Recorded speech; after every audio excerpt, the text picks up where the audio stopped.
For this last video in my series on Moishe Postone's seminal work of theory, time, labour and social domination, I want to discuss his remarks on Marx's use of the concepts value and price.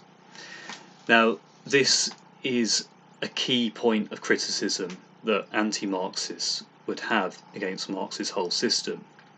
That in the early chapters of Das Kapital, Marx seems to spend a lot of time unfolding how the value of a commodity is, in his view, the result of the average socially necessary labour time required to produce that commodity. And yet he seems to see the price of something as entirely distinct from its value. By the time he gets to Volume 3, he's trying to explain why prices diverge from values. And this can seem completely contradictory or useless even. Why are you trying to explain how something has a certain value when actually the price, which is what we would usually refer to as the value of something, then diverges from that? What's the point?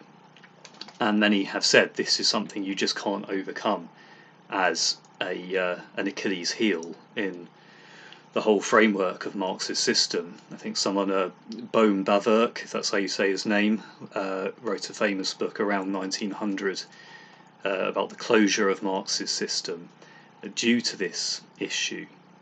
And yet clearly Marx himself had some purpose in it. He wasn't a stupid man. He was using these two concepts in a very deliberate way. Even in Volume 1, at the beginning of Chapter 5, Contradictions in the General Formula of Capital, he says, "The form which circulation takes when money becomes capital is opposed to all of the laws we have hitherto investigated, bearing on the nature of commodities, value and money, and even of circulation itself." So he's saying, yeah, there is a big contradiction, and we need to ask what purpose this serves in his theory more broadly. Now, for Postone, his basic contention is that while the law of value of the average socially necessary labour time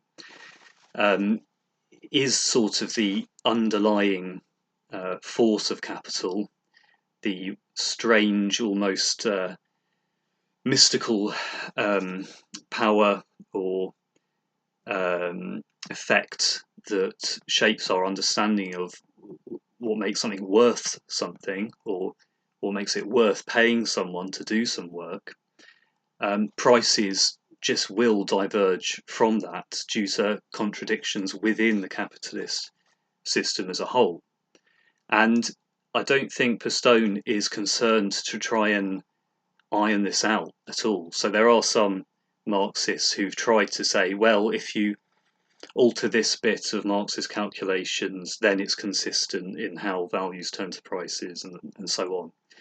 But I think Postone is more concerned to say this is actually a very complex and clever explanation of how capitalism will in the long run break down, because the more it advances, the more it tries to cheapen the costs of producing commodities, the less it will be able to recover or to profit from that activity, and the more it will try ulterior methods of boosting what it thinks it's doing, boosting its profits in the form of inflated prices, but that will ultimately mask the slow loss of surplus labour that capital is able to realise.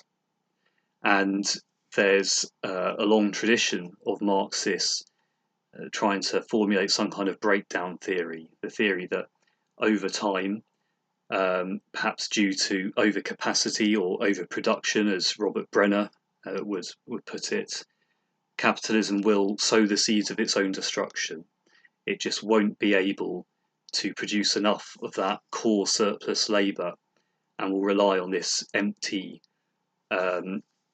world of price, of value, to try and mask that.